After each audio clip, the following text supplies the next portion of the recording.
కేంద్రంతో పోరాడైనా సరే రిజర్వేషన్లను సాధిస్తామన్నారు సీఎం కేసీఆర్. రిజర్వేషన్ల పెంపుదలకు కారణాలను సుదీర్ఘంగా వివరించారు ఆయన.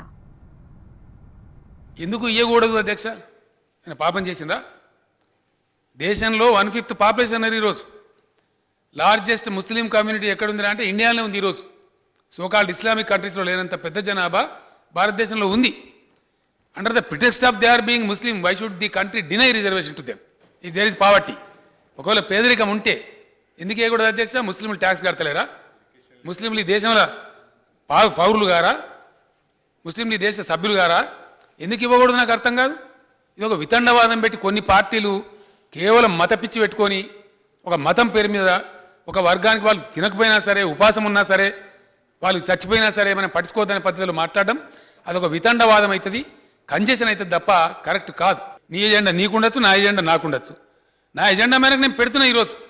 ఎస్, తీసుకెళ్ళి కేంద్రం ముందు పెడతాం. కేంద్రానికి విజ్ఞత ఉంటుందా ఉండదా, ముందుకు వస్తారా రారా, లెట్ విజ్డమ్ ప్రివేల్. తప్పకుండా రాష్ట్రాలు అడుగుతాయి. రేపు జీవన్ రెడ్డి గారు నేను మీకు గ్యారంటీగా చెప్తున్నా, I'm not going to beg, I'm going to fight. డెఫినెట్గా రాష్ట్రాల హక్కులండి ఇవి. రాష్ట్రాలలో ఉండే కంపోజిషన్, రాష్ట్రాలలో ఉండే ప్రజల యొక్క ఎమోషన్స్ని తీసుకెళ్ళి పెడతాం, పెట్టవలసిన చోట పెడతాం. ఇస్తారా ఇయరా నిలదీసి అడుగుతాం. ఒక నీతి ఆయోగ్ సభలో కాదు, ప్రధానమంత్రి ముందుకు రాకపోతే, కేంద్రం ముందుకు రాకపోతే I'm placing it on record. లోక్సభలో కూడా పెద్ద గలబా చేస్తాం, ఖచ్చితంగా హైలైట్ చేస్తాం, దేశం దృష్టి తీసుకొని పోతాం. ఎవరి నీతి ఏంది, ఎవరి పద్ధతి ఏంది దేశాన్ని ముందుకు తీసుకుపోవడంలో తప్పకుండా అందరి నీతి కూడా బయటకు వస్తుంది. కానీ నవ్విన నాపచైన పండి తెలంగాణ రాష్ట్రం అయింది. ఇవాళ ఎవరైతే అనుమానాలు వ్యక్తం చేస్తున్నారో, ఎవరైతే అపశబ్దాలు మాట్లాడుతున్నారో, బహుశా వాళ్ళ మాటలు అబద్ధమై నా మాట నిజం కావచ్చు. భగవంతుడు అనుకూలిస్తే, ఆ ప్రజల అదృష్టం బాగుంటే వాళ్ళతో పాటు ఇతర రాష్ట్రాల డిమాండ్లతో పాటు మనవి కూడా రావచ్చు. రిజర్వేషన్లు పెంచుకునే వెసులుబాటు రాష్ట్రాలకే వదిలేయాలని కేంద్రానికి విజ్ఞప్తి చేశారు సీఎం కేసీఆర్. రిజర్వేషన్ల పెంపుకు కేంద్రం ఒప్పుకోకపోతే సుప్రీంకోర్టుకైనా వెళ్తామన్నారు కేసీఆర్. ఈరోజు దళితుల అధ్యక్ష, దళితుల జనాభా 15 పాయింట్ చిల్లరగా చూడబడతా ఉంది. కానీ వాస్తవంలో 16.3 దాటిపోయినటువంటి పరిస్థితి మనకు కనపడతా ఉంది.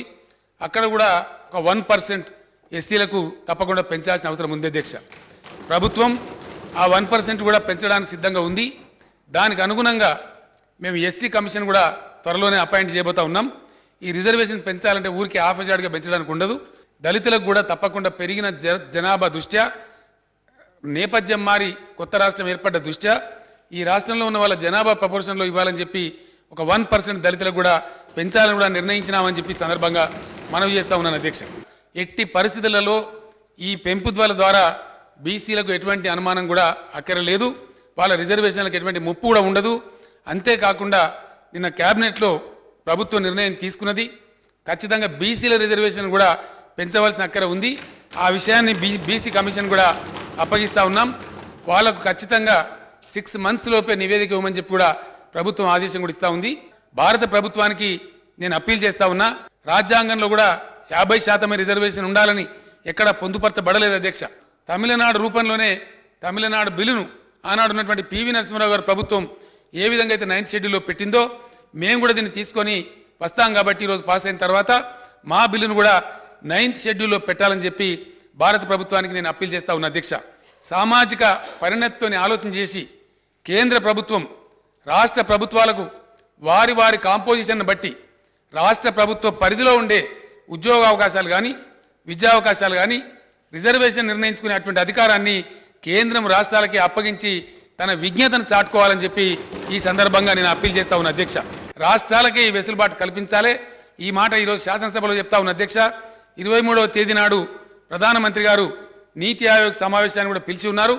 అక్కడ కూడా ఇంతే బోల్డ్గా, ఇంతకన్నా ఎక్కువ బోల్డ్గా భారత ప్రభుత్వానికి మెమోరాండం ఇచ్చి మరీ నేను అప్పీల్ చేస్తాను కూడా మనవి చేస్తా ఉన్నాను అధ్యక్ష.